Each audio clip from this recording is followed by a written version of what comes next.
بسم اللہ الرحمن الرحیم الحمد للہ رب العالمین والعاقبۃ للمتقین والصلاة والسلام علی سید الانبیاء والمرسلین۔ معزز سامعین اکرام، السلام علیکم ورحمۃ اللہ وبرکاتہ۔ امید کہ آپ تمام حضرات بخیر و عافیت ہوں گے۔ جیسا کہ آپ جانتے ہیں کہ گزشتہ دنوں ہم نے اپنے اس چینل سے سنن و آداب کا ایک سلسلہ شروع اور جاری کیا ہے۔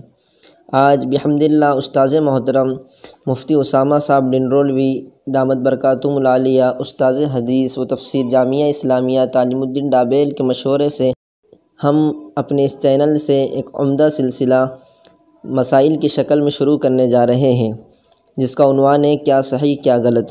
تو آئیے سب سے پہلے ہم کتاب البیوع سے اس سلسلے کی قسط وار ابتدا کرتے ہیں۔ تو سب سے پہلے میں آپ کی خدمت میں کتاب البیوع کو پیش کرنے جا رہا ہوں، سماعت فرمائیں۔ بسم اللہ الرحمن الرحیم۔ کیا صحیح کیا غلط، سلسلہ نمبر 260، کتاب البیوع یعنی خرید و فروخت کا بیان۔ مسئلہ نمبر 778، غلط مسئلہ، گوبر کو مٹی بن جانے سے پہلے بیچنا جائز نہیں۔ صحیح مسئلہ، گوبر کو بیچنا فروخت کرنا درست ہے، اگرچہ مٹی بن جانے سے پہلے ہو، کیونکہ وہ کھیتی میں کھاد کا کام دیتا ہے اور لوگوں میں اس کا تعامل ہے، پس یہ مال متقوم ہو گیا۔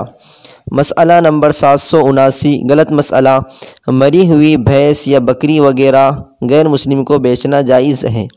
صحیح مسئلہ، مردار جانور مسلمانوں کے حق میں مال نہیں، اس لیے مسلم یا غیر مسلم کسی کے بھی ہاتھ بیچنا جائز نہیں۔